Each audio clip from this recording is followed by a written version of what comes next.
And you also do some work with the pregnancy and then postpartum recovery and life after pregnancy. What are some misconceptions that you've come across in your work, in your research, your own experience as well? Other misconceptions are with around things like childbirth and everything that comes afterwards, that,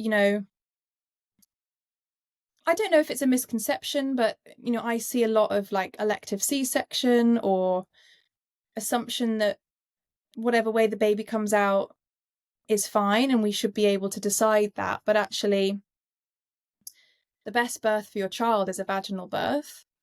And so there Why? can be, well, Why because is they're getting the benefit of seeding from all of the different microbiome systems within your body when they come out of the birth canal.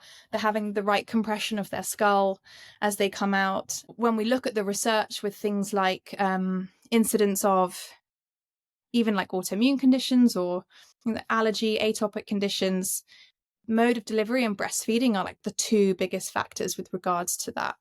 Breastfeeding, I think, is, well, I haven't looked at the actual data myself, but from a podcast I was listening to with a very, very reputable guest, she was saying that there is some emerging research now coming out that's almost putting mode of feeding as more important than mode of delivery, because obviously the breast milk is foundational for supporting the immune system, but also like seeding with prebiotics to promote the growth of beneficial microbes in that child's gut, which then like allows them to then digest their food well and support the immune system, which is predominantly 70% of which is in and around the gut. So I think, I don't know, there's so much, and you can really piss people off when you go into these subjects. But if I could put one message out there about, what it means to be a mother, is that I do think it requires some sacrifice. I don't think we can just have children in this day and age and just go about it as if our lives haven't changed. Because if you're doing that, then you've had the easiest delivery possible for you as a mother, which might not be the best birth for your child. You're probably formula feeding, which is not the best food for your child.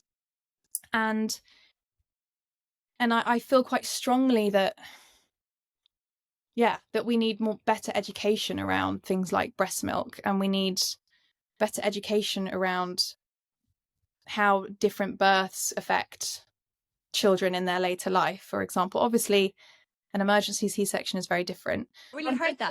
I'm going to piss people off with that, but I feel that very strongly, and it is evidenced in the literature. So, and I think that is all that it is, isn't it? It's evidence in the literature that is controversial in some ways, and obviously we're talking about a standard birth here. If there's emergency C-sections, then there's emergency C-sections. But I think when we actually look at it, it's really interesting, and it makes a lot of sense that it is actually, if you have the vaginal birth, then you have all of these benefits to the child. And that's something I hadn't even really thought about. And I think it's so important to have these discussions because of that, because we do sometimes don't want to offend other people, anyone's toes stepped on, but it doesn't mean that it's not important. And I think that breastfeeding as well is something that is quite fascinating, really. My friend had a baby earlier this year, and she's been telling me lots of little bits about breastfeeding in terms of, if your child is exposed to someone with a cold or a virus or something, then your breast milk can adapt to give it antibodies. Well, I mean, you can go and look at pictures of breast milk from a mother that's feeding a baby with a cold or an illness and the mother that's not, and the difference in the color of the breast milk is astounding, and that's because your body knows which immunoglobulins to put into the milk, and that's the kind of information that is absolutely not shared via your midwife or your primary care facilitator, and it should be, because breast milk is what helps train and communicate messages of tolerance to the baby's immune system. And this is especially important when we start introducing solid food, because if you imagine a child of 6 months, you start giving them like random bits of food that's covered in bacteria and is full of these big clunky proteins that they've never been exposed to before. They've only been exposed to human milk oligosaccharides. If your child's formula fed, it's different because formula is its food from day one. And so it's a massive affront to the immune system at that age. If you can keep breast milk in there whilst we introduce solid food, it's giving that message, that communication of it's okay. Like, we can tolerate this. We can tolerate this protein, and it's not life-threatening to us. And that is so important, and it will help protect against allergies and intolerances to food proteins. I mean, it's just like, it is just absolutely magic, breast milk, but it's so hard to breastfeed. It's so hard, and there's so little support, and the journey as a first-time mum is really overwhelming and really hard. And if I hadn't have known all of these things about breast milk, it would have been so easy for me to give up, because my feeding journey with Jude was bloody impossible. But I was just, very bloody minded about it, and persevered. We got there in the end. But it's magical, wonderful stuff, and it should be encouraged in all scenarios if it can be, in my opinion. But yeah, you're always going to kind of upset someone when you talk about these things, because obviously there are women that really wanted to breastfeed and they weren't able to for whatever reason. And I think the other thing to say is that you can be C-section delivery and not be breastfed and still be really healthy. It's not a guarantee. None of these things are a guarantee.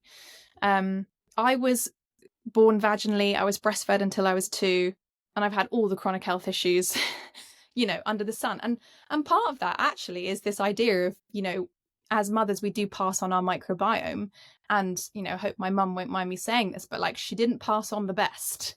And so that's also a really interesting concept. And, sometimes I've thought to myself, like, oh, maybe the fact that my son was born by C-section, like, not such a bad thing, because he hasn't inherited my like bad microbial strains.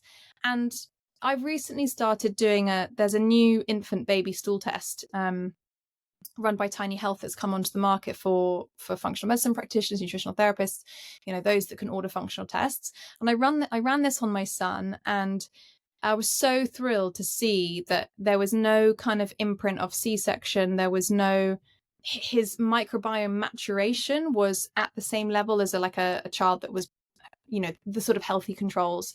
So no lasting impact of being born by C-section. And I think a lot of that is to do with breast milk, but also what we feed them when they turn 6 months really matters, because it can either help build the resiliency of the microbiome and immune tolerance, or it can really hinder it. And a lot of the sort of first foods that we're told to give our kids can be like really unhelpful in that sense, because we're not prioritizing nourishing animal-based food sources. Like, we're typically not giving our kids like meat stocks and strips of steak to gnaw on so that they can release some iron. Babies that are 6 months need actually a lot of iron. We're not necessarily always giving broths and stocks and bone marrow and things like that, which we absolutely should be. We're being told to give them baby rice and cereal and grains, which maybe their digestive systems are just not ready for. So yeah, there's no matter, I want to say that no matter how your baby is born, or no matter what the feeding journey is, you can always still have the tools in your toolkit to really support them and the health of their life going forwards.